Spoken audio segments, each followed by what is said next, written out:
ನೋಡಿ, ಅಜಿತ್ ಪವಾರ್ ಅವರು ನಿಧನ ಆಗಿರುವಂತ ಸುದ್ದಿ ನಿಜವಾಗ್ಲೂ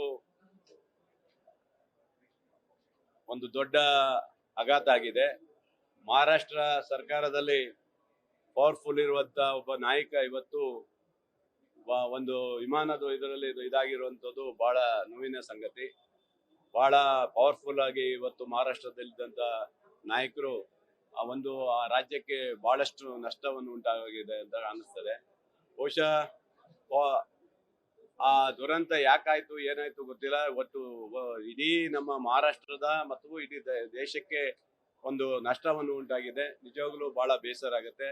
ಅವ್ರ ಆತ್ಮಕ್ಕೆ ಶಾಂತಿ ಸಿಗಲಿ ಅಂತೇಳಿ ಭಗವಂತನ ನಾನು ಬೇಡ್ಕೊಳ್ತೇನೆ. ಒಂದು ಆಮೇಲೆ ಎರಡನೇದು, ಈ ಜಿ ಇದರಲ್ಲಿ ಇವತ್ತು ಏನು ನಿಮ್ಮ ವಿರೋಧ ಪಕ್ಷದವರು ಸುಮ್ಮನೆ ಇವತ್ತು ರಾಜ್ಯದಲ್ಲಿ ಗೊಂದಲ ಮಾಡೋ ಮೂಲಕ, ರಾಜ್ಯಪಾಲರ ವಿಚಾರವನ್ನ ಇವತ್ತು ಗೊಂದಲ ಮಾಡೋ ಮೂಲಕ, ಇವತ್ತು ನಾನು ಹೇಳೋದು, ರಾಜ್ಯಪಾಲರು ಮಂತ್ರಿಯಾಗಿದ್ದಂತ ಸಮಯದಲ್ಲಿ ಬಹಳ ಉತ್ತಮವಾದಂತ ವ್ಯಕ್ತಿಯಾಗಿ ಒಳ್ಳೆ ಹೆಸರನ್ನು ತಂದವರು.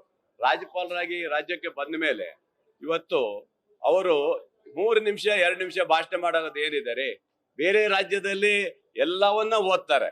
ಕರ್ನಾಟಕ ಮತ್ತು ಇತರ ನಮ್ಮ ದಕ್ಷಿಣ ಭಾರತದಲ್ಲಿ ಮಾತ್ರ ಓದಕ್ಕೆ ಅವ್ರಿಗೆ ಆಗಲ್ಲ. ಅಂದ್ರೆ ಹೋಗ್ಲಿ, ಕನಿಷ್ಠ ಬೇಡ 2 ನಿಮಿಷ ನಿಂತು ನಮ್ಮ ರಾಷ್ಟ್ರ ಜನಗಣಮನತೆಯನ್ನ ಇವತ್ತು ಇದು ರಾಷ್ಟ್ರಗೀತೆಯನ್ನ ಇವತ್ತು ಸ್ವೀಕರಿಸಿ ಹೋಗುವಂಥದ್ದು ಆಗ್ಬೇಕಾಗಿತ್ತಲ್ಲ.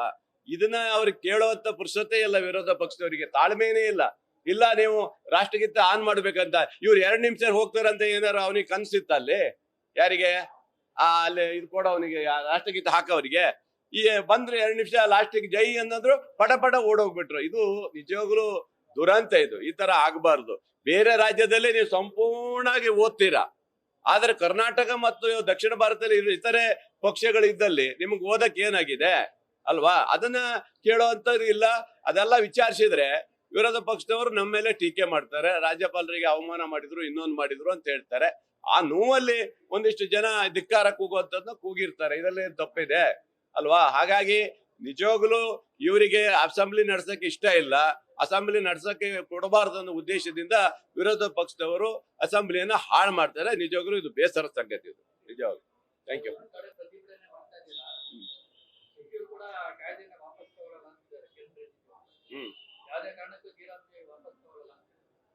ನೋಡಿ, ಇದು ಯಾವ ಕಾರಣಕ್ಕೆ ನೀವು ಇದು ಮಾಡ್ತೀರಿ?